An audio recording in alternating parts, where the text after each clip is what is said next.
আওয়ামী লীগের সাধারণ সম্পাদক ও সেতুমন্ত্রী ওবায়দুল কাদের বলেছেন, বিএনপিকে বাদ দিয়ে নির্বাচন করার ইচ্ছা সরকারের নেই। তিনি বলছেন, বিএনপি একটা বড় দল, তাদের বাদ দিয়ে ইলেকশন করার বা ফাঁকা মাঠে গোল দেওয়ার কোনো চিন্তা আওয়ামী লীগের নেই। তাই তারা চান বিএনপিও মাঠে আসুক। কিন্তু বিএনপি প্রধান খালেদা জিয়া বলে রেখেছেন, শেখ হাসিনাকে প্রধানমন্ত্রী রেখে তাঁর সরকারের অধীনে কোনো নির্বাচনে যাবে না বিএনপি। তত্ত্বাবধায়ক সরকারের দাবিতে 2014 সালের 5ই জানুয়ারি নির্বাচন প্রতিহত করার ঘোষণা দিয়ে এবং এর পরের বছর ওই দাবিতে 3 মাস লাগাতার অবরোধ করার পর থেকেই দলটি নির্বাচনকালীন নিরপেক্ষ সহায়ক সরকারের কথা বলে আসছে। ঈদের পর সেই সহায়ক সরকারের রূপরেখা দেওয়ার কথা দলটির অনেক নেতা বললেও এখন ধারণা করা হচ্ছে খালেদা জিয়া লন্ডন থেকে ফিরলেই হয়তো দলটি সেই রূপরেখা দেবে। কিন্তু এরই মধ্যে সংবিধানের দোহাই না দিয়ে একাদশ নির্বাচন নিয়ে সংকট এড়াতে ক্ষমতাসীনদের সমঝোতায় আসতে আবারও আলোচনায় বসার আহ্বান জানিয়েছেন বিএনপির মহাসচিব মির্জা ফখরুল ইসলাম আলমগীর। আর রোববার 5 দিনের ভারত সফর শেষে দেশে ফিরে জাতীয় পার্টির চেয়ারম্যান এইচ.এম. এরশাদ বলেছেন, আওয়ামী লীগ ও বিএনপিকে ক্ষমতা থেকে হটাতে ভারত জাতীয় পার্টিকে সব ধরনের সহায়তা করবে। দেশে ফেরা উপলক্ষে রোববার বিকেলে বিমানবন্দরে তাকে সংবর্ধনা দিতে জড়ো হওয়া জাতীয় পার্টির নেতাকর্মীদের উদ্দেশ্যে তিনি বলেছেন, আগামী জাতীয় সংসদ নির্বাচনে 300 আসনে প্রার্থী দেবে জাতীয় পার্টি এবং দেশের মানুষের পাশাপাশি বিদেশি বন্ধুরাও বাংলাদেশে জাতীয় পার্টির সরকার দেখতে চায়।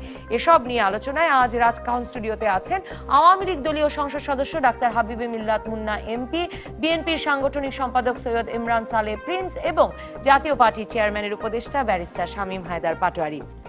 স্বাগত আপনাদের তিনজনকে। ব্যারিস্টার শামীম হায়দার পাটোয়ারি, আপনাকে দিয়ে শুরু করতে চাই। দুটো সিগনিফিকেন্ট ঘটনা তো গতকালকে ঘটে গেছে। এক, আপনাদের নেতা 5 দিনের সফর শেষে দেশে ফিরেছেন, আর সরকার আপনাদেরকে বড়সড় শোডাউন করতে দিয়েছে। মানে এর আগেও দিয়েছে, জানুয়ারিতে আপনারা সোহরাওয়ার্দী উদ্যানে বড়সড় করে কাউন্সিল করেছেন, কিন্তু তার মানে সরকার আপনাদের শোডাউন করার অনুমোদন দিচ্ছেন। আর এরশাদ ফিরে বলছেন যে শুধু দেশের নয়, মানে বিদেশ এবং ভারত সহায়তা করবে আপনাদের ক্ষমতায় যেতে। এটা আসলে এখন আমাদের দেশে যে রাজনীতি চলছে তাতে সব দলেরই একটা প্রতিযোগিতা শুরু হয়েছে এবং আমি মনে করি জামাতও হয়তো এই প্রতিযোগিতা আছে। এটা হচ্ছে কি করে ভারতের কাছাকাছি যাওয়া যায়। এটার মূল কারণ হচ্ছে 5 জানুয়ারি ইলেকশন পৃথিবীর অনেক দেশই চায়নি, আমি বলবো কোনো দেশই চায়নি ভারত ছাড়া। তারপর ইলেকশন হয়েছে এবং সরকারটি অনেক দিন টিকে আছে, যেটা অনেকে আমরা ভেবেছিলাম হয়তো বা হাফ থাকবে বা ফুল মেয়াদে থাকছে। যে কারণে স্বাভাবিকভাবেই সব দলেরই মনে হচ্ছে যে ভারত ছাড়া আসলে সমাধান সম্ভব না। ভারতের ইনভলভমেন্ট অনেক বেশি, ভারতের ইন্টারেস্ট অনেক বেশি, ইনভেস্টমেন্ট অনেক বেশি, সবকিছু অনেক বেশি, ভারতের সিকিউরিটি কনসার্নও বেশি 7 সিস্টারে সারাউন্ডেড হওয়ার কারণে। সে কারণে এটা হচ্ছে। এটার টেকনিক্যাল অ্যাডভান্টেজ আওয়ামী লীগ যেটা পাবে, যে আগে যেভাবে আওয়ামী লীগকে ভারতের দালাল, আওয়ামী লীগ আসলে বাংলাদেশ হিন্দু হয়ে যাবে, মসজিদগুলো মন্দির হবে, আমরা ছোটবেলায় যে কথাগুলো শুনতাম সেগুলো আর আওয়ামী বিরোধীরা বলার সুযোগ থাকছে না। আর এটাও লক্ষণীয় যে যখন বিজেপি জিতলে তখন বিএনপির পার্টি অফিসে মিষ্টি খাওয়া হচ্ছে। তো ভারতের প্রতি নজরটা বাংলাদেশের দলগুলোর অনেক বেশি। এটা ভবিষ্যৎ বলবে এটা কতটা দেশের জন্য মঙ্গল বা কি নিয়ে আসবে। তবে আপনি আপনার রাজনৈতিক দলের আপনার নেতার পার্সপেক্টিভ থেকে বলুন। তার মানে ভারতকে বাদ দিয়ে বাংলাদেশে নির্বাচন বা নির্বাচনী জয়ের কোনো সম্ভাবনা নেই, কাজে আপনাদের নেতা একরকমের ঘনিষ্ঠতা করে এলেন না। এটা নাকি উনি তো 2014 5ই জানুয়ারি নির্বাচনে যোগ দেওয়ার মাধ্যমেই ঘনিষ্ঠ হয়ে উঠেছেন? না, 5 জানুয়ারি তো উনি যোগ দিয়েছিলেন, যোগ দেওয়ার পরে একটা দূরত্ব সৃষ্টি হয়েছিল সুজাতা সিং এর সাথে, বাট সেটা অবশ্যই একটা রিকভার হয়ে গেছে। এটাও লক্ষণীয় যে এখন যেটি সামনের ইলেকশনে যেটা হবে 18 বা 19-এ, সেখানে আমরা একটা 300 জন আসনের একটা প্রিপারেশন নিচ্ছি। তো সেখানে যারা রাষ্ট্রের খুব শীর্ষ পর্যায়ে আছে বা ছিল, বঙ্গবন্ধু কন্যা, বেগম জিয়া, এরশাদ, এনাদের নিজস্ব কিছু স্ট্রেংথের জায়গা আছে। এটা আমরা সাধারণ কর্মীরা জানবো না, জনগণ জানবো না, মিডিয়া কর্মী জানবে না। তো সবাই তার স্ট্রেংথের জায়গা থেকে অবশ্যই দেশে বিদেশে সব জায়গাতে আমি বলবো। হ্যাঁ, যেমন এক সময় অনেক আগে বলা হতো 3টা এ আওয়ামী লীগকে ক্ষমতা আসতে দেয় না, একটা আমেরিকা, একটা আরব, আরেকটা এ আছে। এনিওয়ে, তো সেখানে থেকে আমাদের মনে হয় যে রাজনীতিটা অনেকাংশেই জনগণের থেকে বিদেশ শক্তি বা অন্য শক্তিতে বেশি নির্ভরশীল হয়ে গেছে। এটা পর্যায়ক্রমে হয়ে গেছে। এটা দুর্ভাগ্যজনক, বাট এটা ফেট। এটাকে মেনে নিয়েই আমাদের রাজনীতি করতে হচ্ছে, এটাই বাস্তবতা। এবং তা মেনে নিয়েই আপনার দল রাজনীতি করছে, সকল দলই করছে, আমরাও হয়তো তাই করছি। সৈয়দ ইমরান সালেহ প্রিন্স, মানে আপনাদের সহায়ক সরকার না হলে মানে আপনারা নির্বাচনে যাবেন না, এসবের মধ্যে এরশাদ সাহেব ভারত থেকে ঘুরে এলেন এবং ঘুরে এসে বলছেন যে আসলে আওয়ামী লীগ বিএনপি ছাড়া বিকল্প খুঁজছে এবং তাকে মানে তিনি 300 আসনে প্রার্থী দেবেন এবং তাকে নির্বাচনে জয়ী হতে সকল সহায়তা করবে ভারত সরকার এবং বিদেশিরাও তাই চায়। কিভাবে দেখছেন বিষয়টা, মানে অনেক সমীকরণ বদলে যেতে পারে কিনা আগামী দিনগুলোতে? ধন্যবাদ নবনীতা আপনাকে। তো এরশাদ সাহেব আরেকটি কথা বলেছেন যে বাংলাদেশে বর্তমান সরকারের পরিবর্তনের সময় এসে গেছে, এটা বলে তিনি আবার এই সব আপনি যেগুলো কথা অবতারণা করলেন ওগুলো বললেন। তা আসলে আমাদের উনি তো বলেছেন আওয়ামী লীগ বিএনপি দুজনকেই হটিয়ে ভারত এবং বিদেশ দেশ সবাই জাতীয় পার্টিকে আনতে আসলে কি বলবো, উনি বাংলাদেশের রাষ্ট্রপতি ছিলেন, ওনার সম্পর্কে বলাটা আমার স্টেজ থেকে হয়তো ঠিক হবে না, তারপরে বলতে হয় উনি কখন কি বলেন কখন কি করেন এটা ওনার দলের নেতাকর্মীরাও জানেন না, এমনকি ওনার ঘরের মানুষও জানেন না। তো উনি ভারত থেকে ফিরে এসে যে কথাটা বললেন, আমার মনে হয় প্রকারান্তরে তিনি ভারতকে বিব্রত করেছেন। আমি শুধু এইটুকুর মধ্যে সীমাবদ্ধ রাখতে চাই, ভারত কিন্তু এরশাদ না, আমার বক্তব্য এখানে। কিন্তু আপনি কি রাজনৈতিকভাবে এর এই দিক থেকে তাৎপর্য দেখেন কিনা যে এরশাদ সাহেব ফিরে এলেন, এসে বললেন যে ভারত তার সঙ্গে আছে, 300 আসনে তিনি প্রার্থী দেবেন। 2014 সালের 5ই জানুয়ারি নির্বাচনে আধা খেচড়া ভাবে জাতীয় পার্টি যোগ দেওয়ার পর থেকেও কিন্তু বারবারই তিনি বলেছেন যে তারাই প্রধান বিরোধী দল, তারাই বাংলাদেশের দ্বিতীয় বৃহত্তম দল এবং বিএনপির কথা ভুলে যাবে জনগণ, সেটা আওয়ামী লীগের পাশাপাশি জাতীয় পার্টিও একটা দীর্ঘ সময় বলেছে। আগামী নির্বাচনে আসলে একটি শক্তিশালী বিরোধী দল হিসেবে জাতীয় পার্টি উঠে আসতে পারে বলে মনে করেন কিনা? উনি তো বলছেন আগামী নির্বাচনে জাতীয় পার্টি ক্ষমতায় যাবে এবং সেটা বলছেন ভারতের সহযোগিতা নিয়ে। আসলে কোন প্রেক্ষাপটে বা কোন উদ্দেশ্য নিয়ে উনি কথা বলছেন এটা বাংলাদেশের মানুষ এটা বুঝতে পারছে। আসলে তাহলে প্রশ্নটা এসে যায়, উনি কি তাহলে বাংলাদেশের মানুষের উপর ভরসা করতে পারছেন না? উনি কি বিদেশি শক্তির উপর ভরসা করেই রাজনীতি করেন? এটা আপনাদের খেয়াল আছে? এই রিয়ালিটির কথা ব্যারিস্টার শামীম হায়দার পাটোয়ারি বললেন যে 2014 সালের 5ই জানুয়ারি নির্বাচনটি মানে আপনারা জানেন যে 2014 সালের 5ই জানুয়ারি নির্বাচনে প্রথমে জাতীয় পার্টির স্ট্যান্ড ছিল যে ওনারা নির্বাচন করবেন না, এবং আপনাদের খেয়াল আছে যে সে সময় ভারতের পররাষ্ট্র সচিব সুজাতা সিং যখন এসেছিলেন, এসে ওনাকে বললেন, এরশাদ সাহেবকে বললেন যে নির্বাচনে যাওয়ার জন্য। উনি সুজাতা সিংকে সাফ বলে দিয়েছিলেন যে আপনি এখান থেকে আমার বাসা থেকে বের হয়ে যে বনানীতে যেয়ে দাঁড়ান, সেখানে 100 জন মানুষকে জিজ্ঞাসা করেন, 100 জনের মধ্যে আমি কনফার্ম যে 98 জন বলবে যে বর্তমান সরকারের অধীনে নির্বাচন সম্ভব নয় এবং এটা বর্তমান সরকারের অধীনে নির্বাচন কোনোভাবেই নিরপেক্ষ হবে না, সেখানে তারা চায় না সেটা, তো আমি তো যেতে পারবো না, উনি বললেন। তারপরে অনেক নাটক দেখলাম, ওনার আত্মহত্যার একটা হুমকিও দেখলাম, তারপরে বাসা ঘেরাও করা দেখলাম, হঠাৎ করে ওনার সিএমএইচ এ ভর্তি হওয়া দেখলাম, সিএমএইচ এ ওনার সাথে কাউকে কথা বলতে না দেখলাম, এদিকে আবার ওনার স্ত্রী রওশনের সাথে নেতৃত্বে নির্বাচন হলো।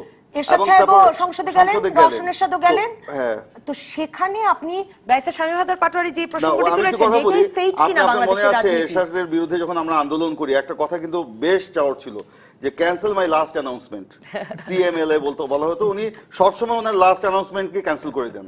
তো ওরকম এই 5ই জানুয়ারি নির্বাচনে কিন্তু তাই হচ্ছে, এই ভেলকিবাজির যে খেলা বা পোল্টি খাওয়ার যে রাজনীতি উনি দেখালেন বাংলাদেশে। আমাদের দর্শক জিয়াউর রহমান লিখছেন যে এরশাদ এখন যা বলছে প্রধানমন্ত্রী এক ধমক দিলেই তা ভুলে যাবেন, কারণ তিনি সকালে যা বলেন বিকেলে তা অস্বীকার করেন। কিন্তু ডাক্তার হাবিবে মিল্লাত মুন্না এমপি, আপনি এরশাদ সাহেবের এই যে ভারত সফর 5 দিন পরে ফিরে আসা, আমি দুটো তাৎপর্যের কথা বলেছিলাম। সরকারের তার নেতাকর্মীদের শোডাউন করতে দেওয়া, বিমানবন্দর এলাকায় দুপাশে আসলে অসংখ্য নেতাকর্মী দাঁড়িয়েছিলেন, তীব্র যানজটের সৃষ্টি হয়েছিল, এগুলো তো আপনারা সাধারণত সহ্য করেন না। এই যে সরকার সহ্য করলো জাতীয় পার্টির নেতাকর্মীদের তাদের নেতাকে সম্বর্ধনা দেওয়া, এবং তিনি ফিরে এসে বললেন যে ভারত চায়, মানে ভারত তার পাশে আছে, তিনি 300 আসনে কি দেবেন, মানে এমপি প্রার্থী দেবেন। এই পুরো ব্যাপারটার তাৎপর্য আপনার কাছে কি? ধন্যবাদ আপনাকে, ধন্যবাদ দর্শকদেরও। তাৎপর্য প্রথমে আমি আসলে কালকে রাত্রে যখন টিভিতে প্রথম শুনি, আজকে সকালে টিভি নিউজ দেখেছি, রাত্রে আসার আগে দেখে এসেছি, আমি ভাবছিলাম হয়তো আজকে অন্য কিছু শুনতে পাবো, কারণ জার্নালিস্টের সম্বন্ধে কিছু আসলে আনপ্রেডিক্টেবল। উনি রাত্রে যা বলেন সকালে সেটা মনে রাখতে পারেন না, আবার ঘুম থেকে উঠে যেটা বলেন সেটা বিকেলে চেঞ্জ করে ফেলেন। যাই হোক, এ নিয়ে আমি কোনো কথা বলবো না। আমি কথা বলবো হচ্ছে স্বাধীন সার্বভৌম বাংলাদেশে আমরা বাস করি। আমাদের মহান স্বাধীনতা যুদ্ধে, মুক্তিযুদ্ধে আমরা 30 লক্ষ মানুষকে হারিয়েছি, 2 লক্ষ মা বোনের সম্ভ্রম হানি হয়েছে, সেই দেশে দাঁড়িয়ে কোনো নেতা যদি বলে অন্য একটি দেশ তাদের সমর্থন দিয়ে ক্ষমতায় বসাবে স্বাধীন বাংলাদেশের স্বাধীন নাগরিক হিসাবে, এটা আমি মেনে নিতে পারি না, এটা আমি মানি না। কিন্তু প্রধানমন্ত্রী যখন বলেন মানে 2001 এর নির্বাচন প্রসঙ্গে 2001 এর নির্বাচন মানে প্রধানমন্ত্রী কি বলেছেন সেটা আমি আরো স্পষ্ট করে বলি। সেটা যখন আপনি কিন্তু কথাটা শোডাউনের কথাটা শেষ করতে দিলেন না, তো তার সেটা শেষ করতে দিন। তো মাননীয় প্রধানমন্ত্রী 2001 সালের নির্বাচন সম্বন্ধে বলেন, বাংলাদেশে আপনি একটা দলকেই পাবেন খুঁজে যারা বাংলাদেশের প্রত্যেকটি গণতান্ত্রিক আন্দোলনের সাথে ওতপ্রোতভাবে জড়িত এবং নেতৃত্ব দিয়েছে একটি মাত্র দল, সেটি হচ্ছে বাংলাদেশ আওয়ামী লীগ। 68 বছর ধরে ভাষা আন্দোলন, গণ অভ্যুত্থান, 6 দফা, মহান স্বাধীনতা যুদ্ধ, এরশাদ বিরোধী, সমস্ত কিছুতেই যেখানে যে সমস্যাটা হয়েছে গণতান্ত্রিক, আওয়ামী লীগ জনগণের পাশে ছিল, সাথে নিয়ে আন্দোলন করেছে। 2001 সনে গত সেদিনও মাননীয় প্রধানমন্ত্রী সুস্পষ্টভাবে বক্তৃতায় বলেছেন, যখন আমেরিকার প্রেসিডেন্ট আসেন বাংলাদেশে তখন 4 জন লোক মিটিংয়ে গিয়েছিলেন। তখন ছিলেন আমাদের অবশ্যই জননেত্রী শেখ হাসিনা, ওনার সাথে ছিলেন আমাদের তৎকালীন প্রয়াত রাষ্ট্রপতি জিল্লুর রহমান সাহেব, বিএনপির সাথে ছিলেন বেগম খালেদা জিয়া এবং সম্ভবত বদরুদ্দোজা চৌধুরী। সেই সময়টিতে তারা আলোচনা শেষ করে যখন 50 বছর যখন বাংলাদেশ থেকে গ্যাস চাইলো, মাননীয় প্রধানমন্ত্রী তৎকালীন বিরোধী দলের নেত্রী জননেত্রী শেখ হাসিনা বলে এসেছিলেন, আমার দেশের চাহিদা পূরণ না হওয়া পর্যন্ত 50 বছরে কি আছে না আছে জানা পর্যন্ত এ ব্যাপারে আমাদের কিছু করা সম্ভব না। উনি এবং জিল্লুর রহমান সাহেব মিটিং থেকে চলে আসলেন। পরবর্তীতে বিএনপির 2 জন বসে রইলেন এবং তারা সিদ্ধান্ত দিয়ে আসলেন। তারা কি সিদ্ধান্ত দিয়ে তারাই জানেন। পরবর্তীতে দেখা গেল তারা নির্বাচন স্পষ্টভাবে এই গল্পটি কয়েকবার বলেছেন, মানে নানাভাবে বিস্তৃত করেছেন। আমার প্রশ্ন হচ্ছে কি যে প্রধানমন্ত্রী যখন বলেন যে 2001 এ র এবং আমেরিকা মিলে বিএনপি কে ক্ষমতায় এনেছে, তখন তো স্বীকৃত এটা সত্য হয়ে যায় যে বাংলাদেশের র আমেরিকা এরা আনতে পারে। আমার তো কথায় আসছে বাংলাদেশের পলিটিক্স আজকে থেকে না, তো স্বাধীনতা পরবর্তী কাল থেকে আপনাকে দেখতে হবে যে যখনই কোনো দেশ মাথা উঁচু করে দাঁড়াতে চায়, পার্শ্ববর্তী দেশ কিংবা দূরবর্তী দেশ যারা আমাদেরকে চায় না মাথা উঁচু করে দাঁড়ায়, তারা বিরোধিতা করে, শত্রুতা করে, বঙ্গবন্ধুকে হত্যা করে, দেশকে অস্থিতিশীলতার দিকে ঠেলে দেয়। এটা তো সারা দুনিয়ার নিয়ম এবং তারা চেষ্টা করে, কিন্তু কোনো সময় তারা সফল হতে পারে। 2001 সালে হয়েছিল, কোনো তারা সফল হয় না, যেটা 96, 2008, 2014 তে হয়নি। আপত্তির জায়গা হচ্ছে আপনি মনে করেন 2018 তে কোনো বিদেশি রাষ্ট্র কোনো ভূমিকা রাখতে পারবে না। আমি একটা কথা বলতে পারি, তারা রাখার চেষ্টা অবশ্যই করবে, তারা চেষ্টা করবে, কিন্তু কোন নেতা যদি সেইখানে নতজানু হয়, আমার আপত্তিটা সেইখানেই। আমি চাই সেই ধরনের নেতা জীবন দিবে কিন্তু দেশের স্বার্থে কোনোদিন নত হবে না। সে হচ্ছে জননেত্রী শেখ হাসিনা, সে হচ্ছে বঙ্গবন্ধু শেখ মুজিবুর রহমান। জীবন দিয়েছেন। নির্বাচনে না যায়, আপনারা সহায়ক সরকার না দেন, একটু আপনাকে জিজ্ঞেস করি সহায়ক সরকারটা কি? সহায়ক সরকারটা কি এই প্রসঙ্গে এর পরবর্তীতে আপনারা বিস্তারিত আলাপ করব না। আপনি শোডাউনের উত্তরটি দিয়ে একটা বিরতিতে যে সহায়ক সরকার, আপনি আমাকে বলেন সহায়ক সরকারটা কি, আমি আপনাকে পুরোটা আপত্তি দেব। কিন্তু আপনি শোডাউনের উত্তরটা দিয়ে আমরা আপনি একটা কথা চিন্তা করে দেখেন, আওয়ামী লীগ ক্ষমতা এসেছে 2008 সনে, কিন্তু 2014 তে কিন্তু দ্বিতীয়বারের মতো ক্ষমতা এসেছে, তাই না? 2008 সন থেকে শুরু করে 13 সন পর্যন্ত বেগম খালেদা জিয়া বিএনপির চেয়ারপারসন, তিনি 13টি বিশাল জনসভা করেছেন, উত্তরবঙ্গে করেছেন। কোন সরকার কোন সময় তাকে বাধা দেয়নি, কোন কিছুই বাধা সৃষ্টি করেনি। যখন যে নেত্রী অবরোধ থেকে হাজার হাজার মানুষকে পুড়িয়ে মারে, হাজার হাজার মানুষকে পঙ্গু করে দেয়, দেশের অর্থনীতিকে ধ্বংস করে, শিক্ষা ব্যবস্থাকে ধ্বংস করে, যখন আমরা বুঝতে পারি এই ধরনের ঘটনা আরেকবার ঘটলে তারা গন্ডগোল করে আবার এই ধরনের ঘটনা, জনগণের স্বার্থেই সেই কাজটি করতে দেওয়া হয় না। আমরা যখন এর মধ্যে তো অনেকগুলো মিটিং করেছে, তারা সম্মেলন করেছে, বাধা দেওয়া হয়নি। যখন বোঝা গেছে যে তাদের পক্ষে গন্ডগোল করবে না, যখন গোয়েন্দা সংস্থা ক্লিয়ার রিপোর্ট থাকে তখন দায়িত্ব দেওয়া হয়, আর যখন না থাকে, যেমন এরশাদকে কালকে দেওয়া হয়েছে, কোনো গন্ডগোল হয়েছে কি? হয়নি। আওয়ামী লীগ চায় সবাই সমান অধিকার ভোগ করুক, কিন্তু যারা আমাদের পুড়িয়ে মারবে, যারা আমাদের হত্যা করবে, যারা স্বাধীনতা সার্বভৌমত্ব নিয়ে খেলা করবে, তাদেরকে সুযোগ দেওয়ার বাংলাদেশের জনগণ তারা দিতে চাইবে না এবং আমরাও কখনো চাইবো না। তারা যদি তাদের সেই অতীতের ভুলের প্রায়শ্চিত্ত স্বীকার করে তারা যদি জনগণের সামনে ক্ষমা চেয়ে শুদ্ধ রাজনীতিতে ফিরে আসে, তাহলে অবশ্যই তার রাজনীতি করবে। একটা বিরতিতে যাব ডাক্তার হাবিবি মিল্লাত এমপি, কিন্তু বিরতি থেকে ফিরে সৈয়দ ইমরান সালেহ প্রিন্স আপনার কাছে জানতে চাইবো, আপনারা আলোচনায় আসতে বলছেন, কিসের ভিত্তিতে আলোচনা হবে, সহায়ক সরকার কি আপনারাই এখনো জানেন কিনা? আর ডাক্তার হাবিবি মিল্লাত আপনার কাছে নিশ্চয়ই, আর ডাক্তার হাবিবি মিল্লাত আপনার কাছে জানতে চাইবো যে আগামী নির্বাচনে যদি বিএনপি না আসে তখন আবার বিদেশি সাহায্যের প্রয়োজন হবে কিনা, তখন জাতীয় পার্টি কি 300 আসনে অংশ নেওয়াটা একটা অন্যরকম তাৎপর্যের সৃষ্টি করবে কিনা? একটা বিরতির পর দর্শক থাকুন রাজকাহনে, টেলিভিশনে, ফেসবুকে, ইউটিউবে।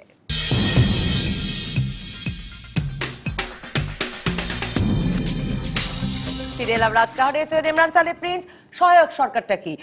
ডাক্তার হাবিবে মিল্লাত মুন্না এমপির সামনে মানে সহায়ক সরকারের কথা বলা মাত্র তিনি প্রথমেই প্রশ্ন তুলেছেন, এবং আসলে তো আপনারা বহুদিন ধরে বলছেন, 2015 জুলাই থেকে বলা শুরু করেছেন, আজ পর্যন্ত আপনারা কোনো কাঠামো দিতে পারেননি, কিন্তু আপনারা সরকারকে বলছেন সংবিধানের দোহাই না দিয়ে আলোচনায় বসতে। আলোচনার টেবিলে কি নিয়ে বসবেন আপনারা? ধন্যবাদ। তো প্রথমে আমি একটু আমাদের মিল্লাত ভাই যে কিছু কথার অবতারণা করলেন, আমি এটার উত্তর দেওয়া প্রয়োজন বলে মনে করি। একটা হচ্ছে আন্দোলনের প্রসঙ্গ আছে, ঠিক আছে, আন্দোলন আওয়ামী লীগ আন্দোলন করে এই পর্যন্ত এসছে, আমরা অস্বীকার করি না, কিন্তু এরশাদ বিরোধী আন্দোলনে কে আন্দোলনের পিঠে ছুরিকাঘাত করে 86 সালে নির্বাচনে গেল? আওয়ামী লীগ তো গিয়েছিল, এটা তো অস্বীকার করার কোনো উপায় নেই। এরশাদকে তো পার্টনার বানালো আওয়ামী লীগ। তো যাই হোক, সেগুলি না। উনি বলেছেন যে 2001-এর নির্বাচনের আগে ইউএস এর আপনার এখানে আসলেন নেতারা, তারা এখানে 2 দলকে আমন্ত্রণ জানিয়েছিলেন মধ্যাহ্নভোজে, এবং প্রধানমন্ত্রীর একটি গল্পের কথা আপনিও বললেন। তো এটা আসলে ওনার লেভেল থেকে যে গল্পটা বলা হচ্ছে আমি জানি না কতটুকু সত্য, আসলে এটা সম্পূর্ণ অসত্য কথা, কারণ সেই টেবিলে গ্যাস নিয়ে কোনো আলোচনা হয়নি, এবং প্রধানমন্ত্রী যে আলোচনার কথা বলেছেন, আলোচনার যে প্রসঙ্গ অবতারণা করেছেন, আমরা বিভিন্নভাবে সেটা খবর নিয়ে দেখেছি, এবং সেই সময় থেকে জানি যে এই ধরনের কোনো আলোচনা সেই টেবিলে হয়নি। উনি নাকচ করে দিয়েছেন, বেগম খালেদা জিয়া সেটা গ্রহণ করেছেন, এরকম কথা অসত্য, এটা ঠিক নয়। আর উনি চলে আসার পরে প্রধানমন্ত্রী বেগম খালেদা জিয়া আরও 50 মিনিট সেখানে অবস্থান করেছেন বা আধা ঘন্টা অবস্থান করেছেন, সেটাও ঠিক না।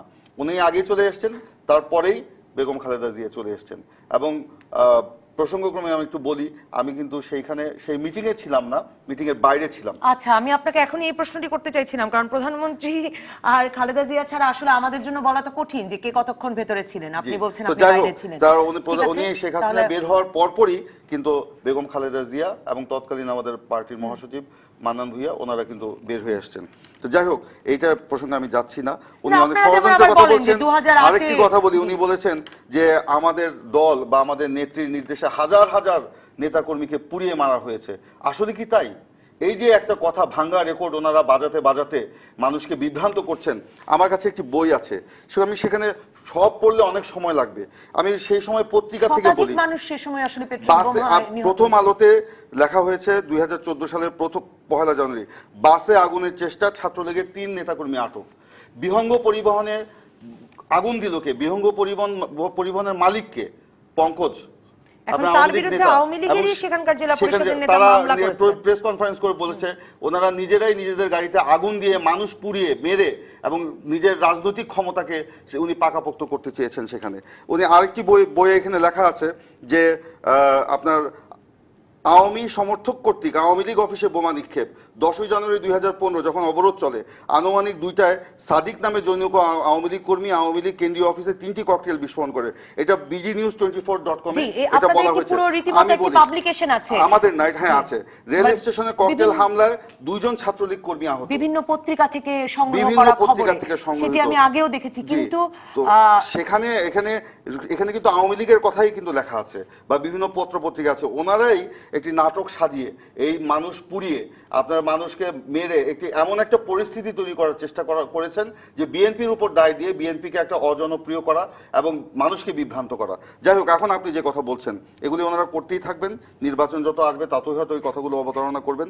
সহায়ক সরকার কি? আমি দেখলাম আপনি বলার পরপরই উনি বললেন সহায়ক সরকারটা কি। আমি নির্বাচনকালীন সহায়ক সরকার, আমরা বলেছি যে বর্তমান সরকারের অধীনে কোনো নির্বাচন সুষ্ঠু, নিরপেক্ষ, অবাধ হবে না, যেটার প্রমাণ আমরা পেয়েছি। 5 জানুয়ারি পেয়েছি, তারপর আপনার এরপরে ইউনিয়ন পরিষদ নির্বাচন হয়েছে, সেটাতে পেয়েছি। এরপরে উপজেলা নির্বাচন হয়েছে, সেটাতে পেয়েছি। তারপরে পৌরসভা নির্বাচন হয়েছে, সেটাতে পেয়েছি। এবং সর্বোপরি গত ইউনিয়ন পরিষদ নির্বাচনে পেয়েছি। আপনি বিশ্বাস করেন যে এই ইউনিয়ন পরিষদ নির্বাচনে বাংলাদেশের ইতিহাসে সর্বোচ্চ সংখ্যক মানুষ মারা গিয়েছে গুলিতে, হানাহানিতে। আপনার নির্বাচনের আগের রাত্রেই ভোট কেন্দ্র দখল করে ভোট দেওয়া হয়েছে। তো এইটা কি কোনো নির্বাচন?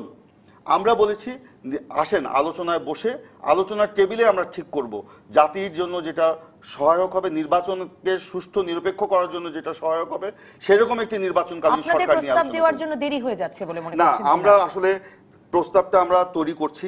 আমরা তৈরি করার আগে লন্ডনের থেকে মানে শেষ না, কোনো লন্ডনের কোনো সিগন্যাল না, প্রস্তাবটা অলরেডি তৈরি হয়ে আছে। এখন এটা সময়ের একটা ব্যাপার আছে। একটা ধরেন বেগম খালেদা জিয়া, উনি এটা ঘোষণা করবেন, উনি দেশে এসে ঘোষণা করে তারপর ধরেন এটা নিয়ে তো আরো কাজ আছে আমাদের, বিভিন্ন শ্রেণী পেশার মানুষের সাথে কথা বলবেন। অলরেডি এই প্রস্তাবটা তৈরি করার আগে বিভিন্ন শ্রেণী পেশার মানুষের সাথে কথা বলা হচ্ছে, রাজনৈতিক নেতৃবৃন্দের সাথে কথা বলা হচ্ছে, বিশেষজ্ঞদের সাথে কথা বলা হচ্ছে, এবং দেশি বিদেশি যারা নির্বাচন নিয়ে চিন্তা করেন তাদের সাথে কথা বলা হচ্ছে। তাদের সকল প্রস্তাবকে একত্রিত করে আমরা এমন একটি প্রস্তাব দিতে চাই যেটা যেন গ্রহণযোগ্য হয়। সেই জন্যই হয়তো একটু সময় লাগছে। এবং সেটা আমরা বলছি, আমরা এটা দেওয়ার আগে যদি দুই দল আলোচনায় বসে আলোচনার টেবিলেই কিন্তু অনেকটা মীমাংসা হয়ে যায়, মীমাংসা হতে পারে, এরকম উদাহরণ কিন্তু আগেও আছে। ব্যারিস্টার শামীম হায়দার পাটোয়ারী, একরকম মানে বিএনপি পরবর্তী নির্বাচনে যাবে কি যাবে না, প্রায়শই আওয়ামী লীগের নেতৃবৃন্দ অভিযোগ করেন যে বিএনপি এবারও না যাওয়ার পায়তারা করছে। মানে এই দ্বিধা দ্বন্দ্বের একটা প্রমাণ মনে করেন কিনা যে বিএনপি যে তার ফর্মুলাটা এখনো কোনো কংক্রিট ফর্মুলা উপস্থাপন করতে পারছে না? কারণ একরকমের তো দেরি হচ্ছে, তারা বলছে যে সমঝোতায় বসুক, আলোচনায় বসুক। এবং এই দ্বিধা দ্বন্দ্বের মধ্যে আপনাদের দলের আসলে এরশাদ সাহেব এর আগেও বলেছেন যে আপনারা এবার 300 আসনে প্রার্থী দেবেন, এটা গতকালকেরই প্রথম সেই কথা নয়। এই কথাগুলো বলাটা মানে জাতীয় পার্টিকে একটি বিএনপির বিকল্প হয়ে উঠবার একটি সুযোগ করে দেবে কিনা? একটা বাস্তবতা হচ্ছে যে আমরা সমাবেশ করলে অবশ্যই আওয়ামী লীগ বা সরকারের কাছ থেকে বড় ধরনের কোনো বাধা পাই না, সহযোগিতাও পাই না, বাধাও পাই না। হ্যাঁ, আপনাদের তো মন্ত্রী আছে তিনজন, কেন আর পাবে? তো এই জিনিসটা টেকনিক্যাল অ্যাডভান্টেজ আমাদের নিতে হবে, এটা আমাদের রাজনৈতিক বাস্তবতা। আর ভারতের প্রসঙ্গে যদি আবার আসে, আমি বলি, যেহেতু একটু খুব সংক্ষেপে বলবো, যে যখন প্রণব মুখার্জি বাংলাদেশে আসলেন তখন ম্যাডাম জিয়া তার সাথে দেখা করেননি। পরবর্তীতে 5 জানুয়ারির পরে যখন সুজাতা সিং আসলেন তখন তার সাথে দেখা করতে গেলেন। প্রেসিডেন্ট আসলো, দেখা করতে গেলেন না। পররাষ্ট্রমন্ত্রী আসলেন, দেখা করতে গেলেন, এবং পরে একটা এক্সপ্লেনেশনও দিলেন যে প্রণব মুখার্জি মহোদয় যিনি যখন আসছিলেন সেদিন হরতাল ছিল, সেটাও কিন্তু অনেক পরে এক্সপ্লেনেশন দেয়া। বর্তমান সরকারের আমলে যদি দেখেন তিস্তার পানি পাচ্ছি না, শুধু বর্ষাকালে পাই। আর ট্রানজিট টোটাল দিয়ে দেওয়া হয়েছে। ট্রানজিট দেওয়ার পরে আবার ডক্টর মশিউর বললেন যে ট্রানজিট দেওয়া হচ্ছে, এখানে আবার গাড়ির উপর লেভি আরোপ করাটা কেমন দেখায়, অসভ্যতা দেখায়। আমাদের টিভি চ্যানেল ভারতে চলে না, ভারতের সব টিভি চ্যানেল আমাদের এখানে চলে। রামপাল, বর্ডার কিলিং, কোনো ইস্যুতেই আমরা কিন্তু ভারতের আধিপত্য প্রিভেন্ট করতে পেরেছি, এটা কেউ বুক ফুলিয়ে বলতে পারবে না, আওয়ামী লীগ বিএনপি সামনেও পারবে না। তো সেটা একটা বাস্তবতা মেনে নিয়ে, যেটা আমি প্রথমে বললাম, সবাই রাজনীতি করছি। এখন যে ইস্যুটি আসছে, আপনি সহায়ক সরকার বলেন, নির্বাচনকালীন সরকার বলেন, বিএনপির নিজস্ব একটি স্ট্র্যাটেজি আছে, যেটা তারা অবশ্যই আমার ব্যক্তিগত অভিমত প্রকাশ করছে না। বিএনপির দুটি সমস্যা আছে, মানে আমি যেটা আমার ব্যক্তিগতভাবে বলবো, এটা আমি বিএনপির যেহেতু প্রতিনিধি, এক হচ্ছে সামনের নির্বাচনেও যদি তারা কমপ্লিটলি ভোটে চলে যায়, সেক্ষেত্রে তারা এই সংবিধানকে মেনে নিয়ে গেলে তাদের একটা নৈতিক পরাজয়ের মতো তারা ভাবছে, কারণ এটা নিয়েই তারা আন্দোলন করলো 12 সাল থেকে। আবার নতুন কোনো ফর্মুলা দিতে গেলে সংবিধান পরিবর্তন ছাড়া কি আদৌ ফর্মুলা দেওয়া সম্ভব কিনা? কোনোভাবেই সম্ভব না, বুদ্ধিতে একেবারেই কুলায় না। মানে আর সংবিধান পরিবর্তন করবেন কিভাবে? আপনার 3/4 মেজরিটি, মোর দেন 3/4 মেজরিটি এখন আওয়ামী লীগের, আর আপনি সংসদেই নাই, সংসদেই নাই। এই জিনিসগুলো থেকে, ডিলেমা থেকে বিএনপি বের হওয়াটা কঠিন। তারপরও বিএনপি আমার মনে হচ্ছে তারা তাদের কোনো কৌশলই আগে জানাতে চাচ্ছে না। অর্থাৎ তারা যদি এখন সরাসরি রূপরেখা দেয়, তাহলে এটা নিয়ে আওয়ামী লীগ একটা ওয়ার্ক করবে, তারা এই সুযোগটা আওয়ামী লীগকে দিতে চাচ্ছে না। তারা একটা সাডেন বা সারপ্রাইজ কিছু তাদের মধ্যে আছে, আমি মনে করি না সারপ্রাইজ বা চমকের জন্যই অপেক্ষা করতে হবে, না হলে খুব সহজ সমঝোতার সমাধানের কোনো পথ দেখা যাচ্ছে না। ডাক্তার হাবিবুল মিল্লাত মুন্না এমপি, আপনি শুরু করবেন, তারপরে আমি বিরতিতে যাব। যে আপনাকে যে প্রশ্নটি করতে চেয়েছিলাম, যে ফাঁকা মাঠে গোল আপনারা দিতে চান না, এটা দীর্ঘ সময় ধরেই বলছেন, আপনাদের সাধারণ সম্পাদক আবারও বলেছেন, কিন্তু আগামী নির্বাচনের মাঠও যদি ফাঁকা হয়, সহায়ক সরকার বিষয়ে কোনো সমঝোতা না হয়, বিএনপি নির্বাচনে না আসে, তাহলে তো আসলে জাতীয় পার্টির আশাটা খুব তাৎপর্যপূর্ণ হবে। 300 আসনে অংশ নেওয়াটা। আমি আওয়ামী লীগের কথা বলতে পারি, আমি জাতীয় পার্টি বিএনপির কথা বলা আমার পক্ষে একেবারেই অসম্ভব। আমি বলতে পারি আওয়ামী লীগ নির্বাচনমুখী দল। আপনার প্রতিদ্বন্দ্বীদের বিবেচনা করে রাজনীতি করেন না? আমি বিবেচনা করে রাজনীতি করি, কিন্তু তাদেরকে নির্দেশ দিয়ে রাজনীতি করাইনি। আজকাল তো সবাই ভাবে যে বিএনপি রাজনীতি আওয়ামী লীগের কথা মতো চলে, কিন্তু আমি সেটা বিএনপির কথা শুনেছি আমি। আচ্ছা, তো যাই হোক, সেটা নিয়ে আমি কোনো কথাই বলতে চাই না। আমি যে কথা বলতে চাই, আওয়ামী লীগ নির্বাচনমুখী দল, আওয়ামী লীগ নির্বাচনে যাবে, কেউ আসলেও যাবে, কেউ না আসলেও যাবে। আওয়ামী লীগের সেই ক্ষমতা আছে যে কেউ আসুক আর না আসুক বাংলাদেশের গণতান্ত্রিক পরিস্থিতি টিকিয়ে রাখা। ৮৬ সনের নির্বাচনের কথা বলেছেন আপনারা, বলেছেন যে আমি আবারও বলছি আওয়ামী লীগ নির্বাচনমুখী দল, সকল দলেরই সেই নির্বাচনে যাওয়ার কথা ছিল। কেউ যদি পিছিয়ে যায় আওয়ামী লীগ গণতন্ত্র প্রতিষ্ঠা করার জন্য এগিয়ে যাবে।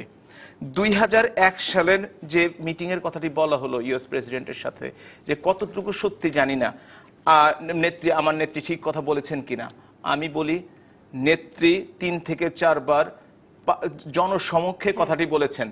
এর বিপক্ষে যদি কিছু মিথ্যা কিছু থেকে থাকে তাহলে একজনই বলতে পারবেন, তিনি হচ্ছেন বেগম খালেদা জিয়া, অন্য কেউ না। কারণ ওই মিটিংটিতে উনি ছাড়া মান্নান সাহেব ছিলেন, তিনি আজকে বেঁচে নেই, সুতরাং তাকেই বলতে হবে। কিন্তু তিনি কিন্তু এখন পর্যন্ত মুখ খোলেন নাই।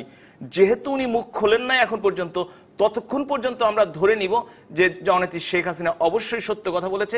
এরপরে যদি বেগম জিয়া কথা কিছু বলেন তখন আমরা বিবেচনা করে দেখব যে এর মধ্যে কোনো ফাঁক ফোকর আছে কি না, অন্য কারো কথা এখানে গ্রহণযোগ্য নয়।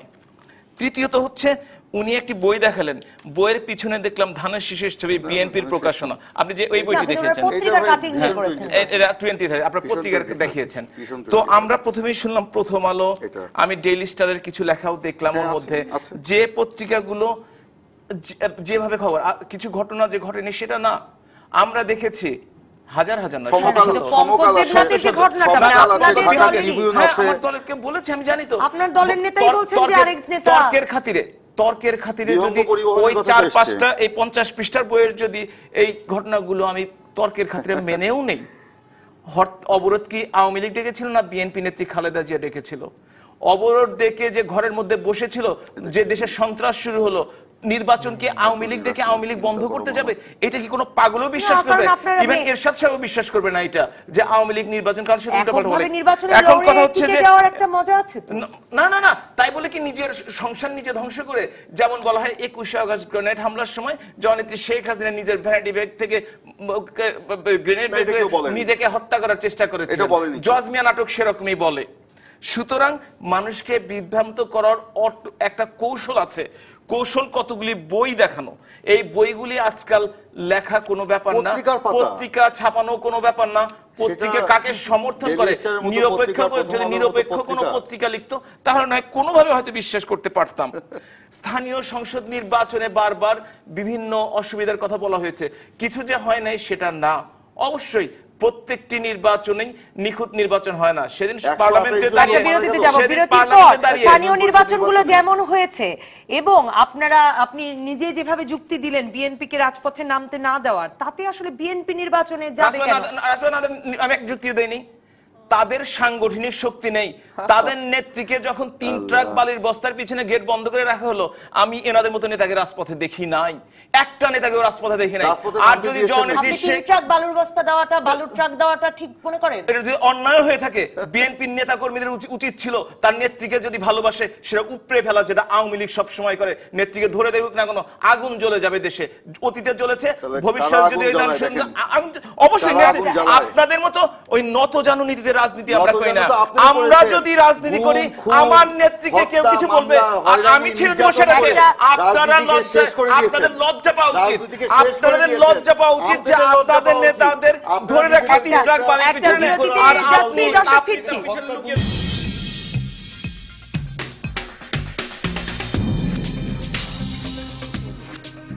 ফিরে এলাম রাজকাহন নিয়ে। হাবিব মিল্লাত মুন্না এমপি, আপনার জন্য অনেক প্রশ্ন আছে। মোহাম্মদ জিয়াউর রহমান নামে একজন দর্শক প্রশ্ন করেছেন যে অন্য দেশের সহযোগিতায় কেউ ক্ষমতায় আসুক সেটা আপনি চান না, কিন্তু আপনি কি মনে করেন জনগণের ভোট ছাড়া কেউ ক্ষমতায় থাক সেটা আপনি চান কিনা?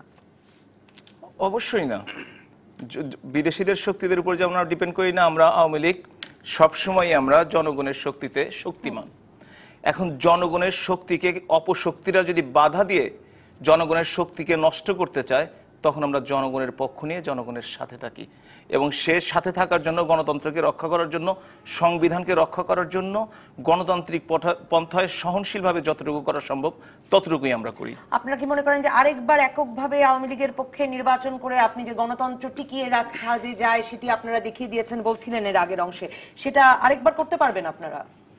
আমাদের আজকেও আপনার সামনে পত্রিকাটি রয়েছে, আমাদের পার্টির সাধারণ সম্পাদক বলেছেন আমরা মনে করি যে বিএনপি নির্বাচনে আসবে, তারা নির্বাচনে অংশগ্রহণ করবে। শুধু বিএনপি না, জাতীয় পার্টি সহ যে সমস্ত নিবন্ধিত দলগুলি রয়েছে সবাই অংশগ্রহণ করবে।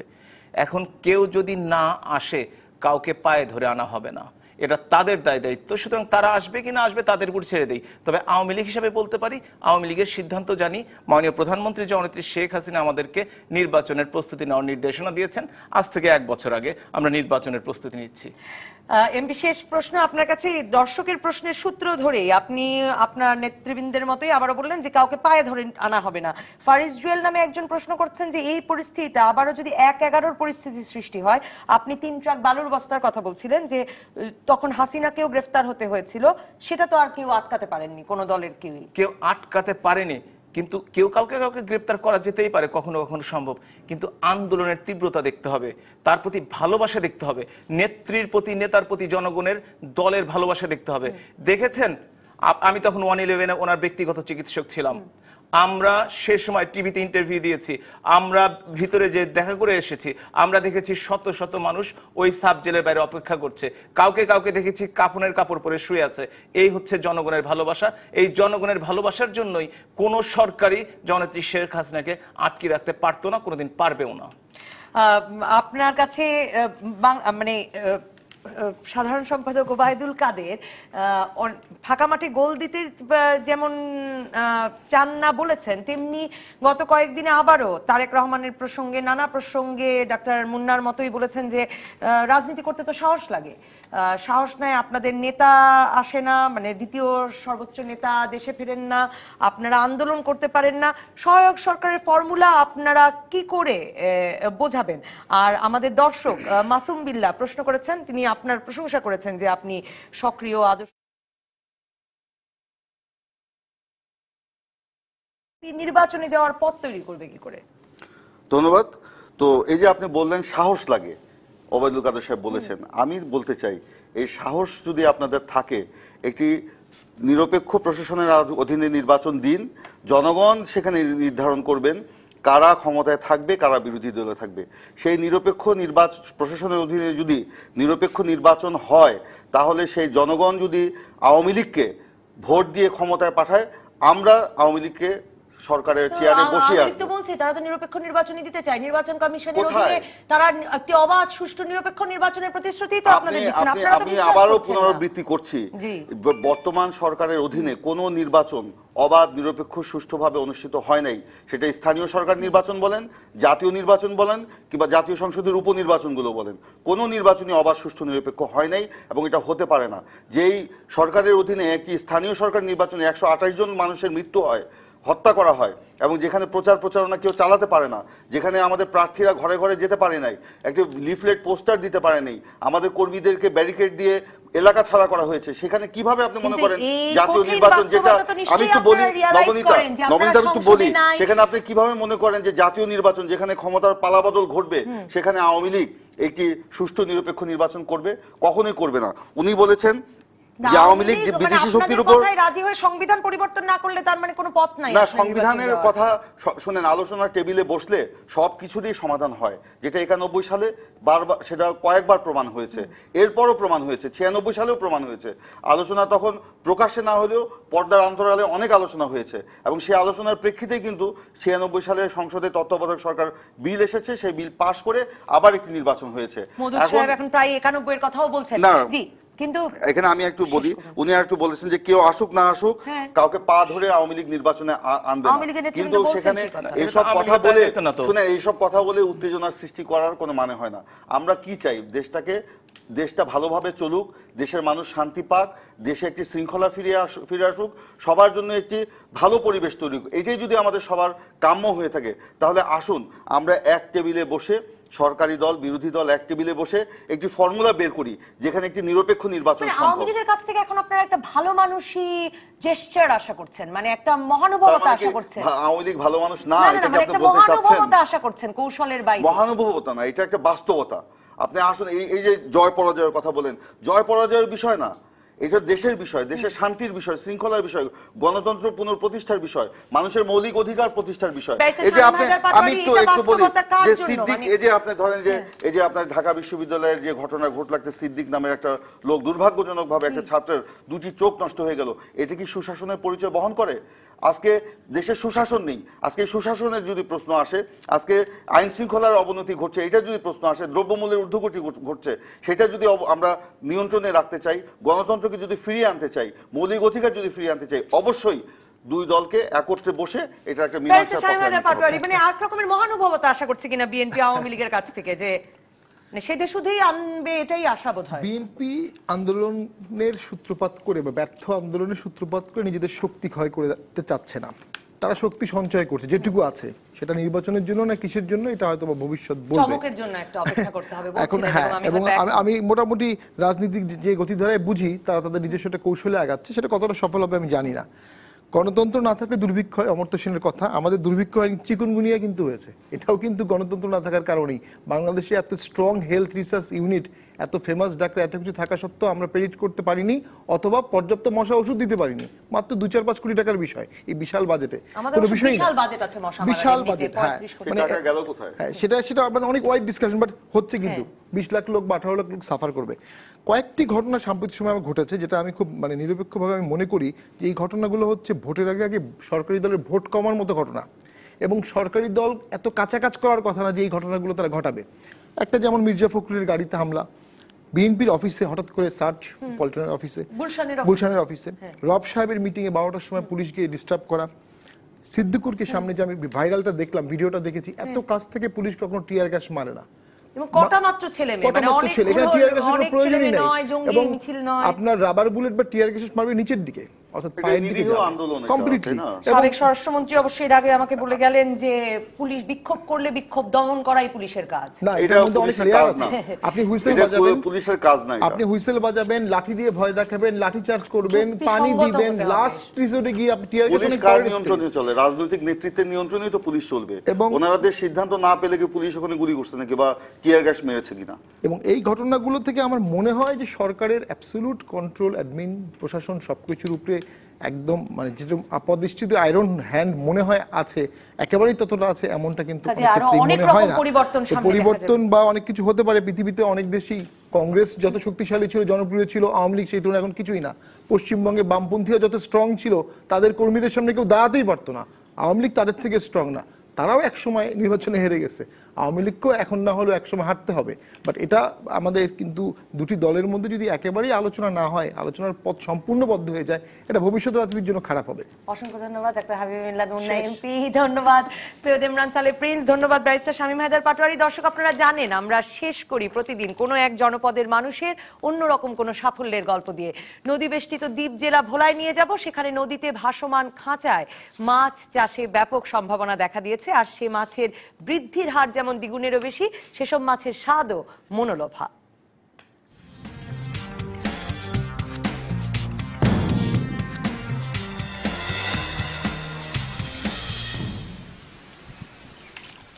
ভোলা সদর উপজেলার খেয়াঘাট সংলগ্ন ভেদুরিয়া ইউনিয়নের তেতুলিয়া নদীতে ভাসছে সারি সারি মাছের খাঁচা। চরসামাইয়া গ্রামের 20 জন বেকার যুবকের নিরন্তর প্রচেষ্টায় এখানে গড়ে উঠেছে ভাসমান মাছ চাষ প্রকল্প। 20টি খাঁচা দিয়ে শুরু করলেও এখন তাদের খাঁচার সংখ্যা 70টি। মাছ চাষের জন্য যাদের জলা নেই, তাদের জন্য এই পদ্ধতি উপযোগী। পুকুরে যে হারে মাছ বাড়ে, তার চেয়ে দ্বিগুণেরও বেশি হারে বাড়ে নদীতে। পাশাপাশি এ পদ্ধতিতে রোগবালাই হয় না বলে জানালেন চাষিরা। পত্রপত্রিকা দেখে, টেলিভিশনে দেখা আমরা এই খাঁচা মাছ চাষের বিষয়ে উদ্বুদ্ধ হই। প্রত্যেকটা খাঁচায় বিভিন্ন প্রজাতির মাছ দিয়ে রাখছি, যাতে যেগুলো দেখি উৎপাদনে কোনটা ভালো হয় সেটাই আমরা চাষের চিন্তা ভাবনা আমাদের আছে। ড্রামের উপর লোহার পাইপ ও জাল দিয়ে তৈরি প্রতিটি খাঁচায় ছাড়া হয় 800 থেকে 1000 মনোসেক্স তেলাপিয়ার পোনা, আর খাঁচাপতি খরচ হয় প্রায় 45,000 টাকা। প্রতিটি খাঁচায় এখন 12 থেকে 14,000 টাকা লাভের আশা করছেন চাষিরা। পুকুরে আমরা যেভাবে মাছ দিছি একই সেম টাইমে দিছি, তো এখানে পুকুর থেকে ডাবল পাইছি মাছ। তো সেই হিসাবে বলা যায় যে আমরা এই ব্যবসা আমরা ইনশাআল্লাহ সাকসেস হবো। বেকার যুবকদের স্বল্প সুদে ব্যাংক ঋণ দেওয়া হলে এই পদ্ধতি আরও প্রসার লাভ করবে বলে মনে করেন চাষিরা। সরকারি সহযোগিতা যদি পাই আমরা, তাহলে আমরা 1000 খাঁচা তৈরি করার ইচ্ছা আছে, এবং 1000 খাঁচা যখন তৈরি হয়ে যাবে তখন অনেকেরই কর্মসংস্থানের ব্যবস্থা এখানে হয়ে যাবে। খাঁচায় মাছ চাষ দ্বীপ জেলা ভোলার জন্য বিশেষভাবে উপযোগী বলে জানালেন মৎস্য কর্মকর্তারা। চাষিরা অনেক বেশি পরিমাণে লাভ করতে পারছে, কারণ হচ্ছে তাদের ইনভেস্টমেন্ট একবারই, কিন্তু লাভ তারপরের থেকে শুরু হয়। তো আমরা আশা করি যে এই প্রকল্পটি ভোলা অঞ্চলের জন্য উপযোগী এবং এই প্রকল্পের মাধ্যমে চাষিরা তাদের আর্থসামাজিক ব্যবস্থার উন্নয়ন ঘটাতে পারবে। চরসামাইয়া গ্রামের ভাসমান মাছ চাষ প্রকল্প এলাকার বেকার যুবকদের দেখাচ্ছে নতুন স্বপ্ন। উপযুক্ত পরিবেশ কাজে লাগিয়ে খাঁচায় মাছ চাষ করে স্বাবলম্বী হওয়ার স্বপ্ন দেখছেন তারা। DBC news desk. দর্শক, আপাতত বিদায় রাজকাহন থেকে। আগামীকাল রাত 10টা পর্যন্ত সব খবরে খুঁজতে থাকুন রাজনীতি। তারপর রাত 10টা থেকে 12টা আপনার বিশ্লেষণের সঙ্গে মেলাবো আমার বিশ্লেষণ। তৈরি হবে নতুন রাজকাহন। থাকুন ডিবিসির সঙ্গে।